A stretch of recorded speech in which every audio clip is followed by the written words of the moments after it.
आशा करता हूँ आप लोग बहुत अच्छे होंगे। मेरा नाम है सचिन कुमार। यूट्यूब चैनल पे आपका बहुत बहुत स्वागत है। स्टूडेंट्स, इसके पहले वाले वीडियो में आपने देखा था how to write Cartesian product of two set. ठीक है, देखते हैं कैसे लिखते हैं। Let consider set A having element 1 2 3 and set B having element 4 5 6. Then we have to write Cartesian product of set A to set B. A cross B equal to 1 4 के साथ order pair बनाएगा। 1 4 1 5 Cartesian product लिखना आपको आता है। 2 4 2 5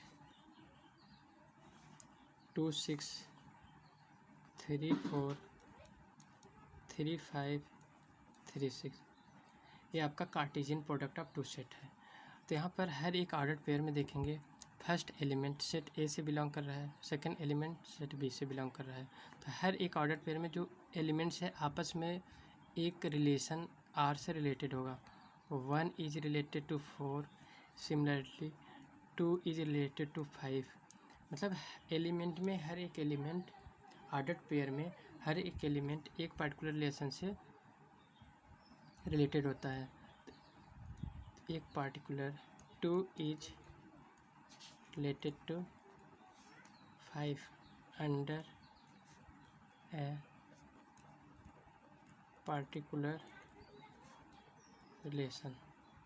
तो ये particular relation, इसी रिलेशन के बारे में हम लोग बच्चों आज पढ़ेंगे। तो हेडिंग लिखिए रिलेशन, हेडिंग लिखिए रिलेशन। ठीक है, जब भी हम रिलेशन की बात करूँगा तो आपके माइंड में एक क्वेश्चन उठेगा, किसका किससे, क्योंकि रिलेशन हमेशा दो व्यक्तियों के बीच में होता है। जैसे मैं यहाँ पढ़ा रहा हूँ, आप पढ़ रहे हैं, तो मेरा और आपका एक टीचर स्टूडेंट का रिलेशन है, जैसे भाई बहन का रिलेशन होता है। तो उसी तरीके से मैथमेटिक्स में भी एक रिलेशन होता है, किसका किससे और कौन सा रिलेशन। पहले मैं देखता हूँ किसका किससे। सेट ए 1 2 3, सेट बी 4 5 6 एक रिलेशन है R from set A to set B. मतलब सेट ए के सभी एलिमेंट सेट बी के सभी एलिमेंट्स के साथ एक रिलेशन बना रहा है। मतलब सेट ए के एलिमेंट सेट बी के एलिमेंट के साथ एक रिलेटेड हैं। तो इसको पढ़ते हैं relation R from set A to set B. अब इस मतलब किसका, मतलब सेट ए के एलिमेंट के साथ, किससे, सेट बी के एलिमेंट के साथ। अब बात करते हैं कौन सा रिलेशन, क्योंकि रिलेशन का नाम भी होना चाहिए। रिलेशन तो बहुत कुछ होते हैं, रिलेशन का नाम भी होना चाहिए। तो आगे पढ़ता हूँ रिलेशन कैसे लिखते हैं। तो लेट कंसीडर, रिलेशन तो बहुत होता है, मैं R1 रिलेशन लेता हूँ। लेट R1 रिलेशन कहाँ से बनाएगा रिलेशन, सेट ए के एलिमेंट से और सेट बी के एलिमेंट। रिलेशन कैसा है, रिलेशन में x, y ऑर्डर्ड पेयर है, where y equal to x plus 3, x belong to set A and y belong to set B. तो यही आपका रिलेशन है।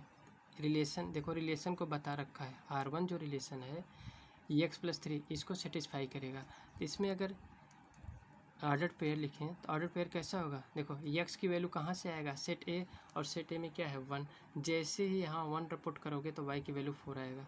मतलब फर्स्ट ऑर्डर पेयर में 1 4 होगा। सेकेंड में x की वैल्यू 2 पुट करो तो y की वैल्यू 5 आया, 2 5 आया। x की वैल्यू 3 पुट करो, y की वैल्यू 6 आया। ठीक है, एक रिलेशन है R1 है। ठीक है, एक पर्टिकुलर रिलेशन R1 था, ये देखो आ गया। ऐसे ही R2 एक रिलेशन होगा, लेते हैं। लेट कंसीडर R2 का ऐसा रिलेशन है, सेट ऑफ ऑर्डर्ड पेयर है। इनमें जो ऑर्डर्ड पेयर होगा सेकेंड एलिमेंट फर्स्ट एलिमेंट से ग्रेटर होगा। x where x belong to set A and y belong to set B, यानी इस पर्टिकुलर रिलेशन के डिफिनीशन के अकॉर्डिंग अगर मैं ऑर्डर्ड पेयर लिखूं, R2 इक्वल टू x 1 4, क्या 4 1 से ग्रेटर है? हाँ, रिलेशन को सेटिस्फाई कर रहा है, यानी ये भी हो जाएगा 1 5 1 6 2 4 2 5 2 6 3 4 3 5 3 6। R2 रिलेशन में जितने भी ऑर्डर पेयर आ गए हैं ये तो कार्टेशियन प्रोडक्ट के इक्वल आ गए हैं। तो क्या आप इसका मतलब ये नहीं है कि जो रिलेशन होता है वो कार्टेशियन प्रोडक्ट के इक्वल होता है, ये नहीं होगा। ठीक है, रिलेशन R3 भी देखते हैं। Relation R3 set of ordered pair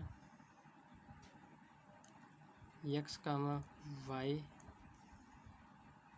in which y greater than x, नहीं sorry, x greater than y where x belong to set A and y belong to set B।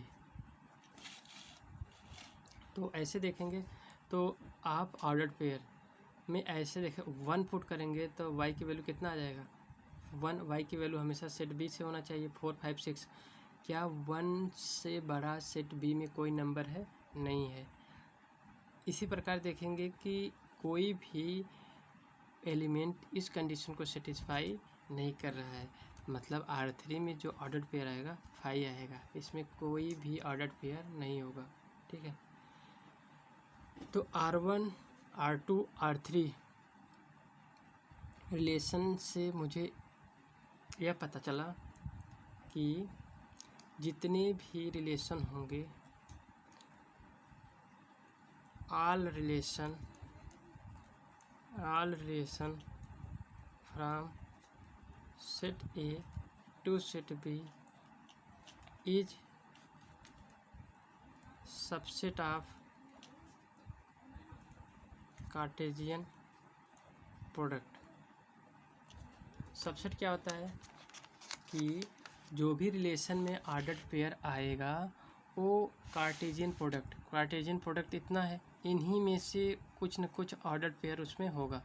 जैसे R1 relation में देखो 1 4 2 5 3 6, क्या एक Cartesian product में ordered pair है? हाँ, 1 4 2 5 और 3 6 है, यानी ये जो R1 रिलेशन है कार्टेशियन प्रोडक्ट का सबसेट है। हाँ, सबसेट है। उसी तरीके से R2 में देखो जितने भी ऑर्डर्ड पेयर हैं R2 में 1 4 1 5 और 1 6 2 4, कार्टेशियन प्रोडक्ट में भी वही ऑर्डर्ड पेयर हैं। मतलब बाई चांस R2 में जितने भी ऑर्डर्ड पेयर हैं वो कार्टेशियन प्रोडक्ट के बराबर हो गए। ठीक है, और R3 एक 5 सेट आ गया, मतलब एम्प्टी सेट आ गया। यहाँ से मैं ये कह सकता हूँ all relation from set A to set B is subset of Cartesian product A cross B। मतलब जितने भी रिलेशन होंगे, जितने भी रिलेशन में ऑर्डर्ड पेयर आएगा वो हमेशा कार्टेशियन प्रोडक्ट का सबसेट होगा या कार्टेशियन प्रोडक्ट के बराबर होगा। मतलब इसको रिलेशन R1 देखो, R1 relation subset of A cross B हुआ। R2 relation by chance Cartesian के बराबर हो गया। R3 relation subset of A cross B, क्योंकि R3 रिलेशन में एम्प्टी सेट है। We know empty set is set of empty set subset of all set. ठीक है, तो यानी ये पॉइंट आपको ध्यान होना चाहिए कि जब भी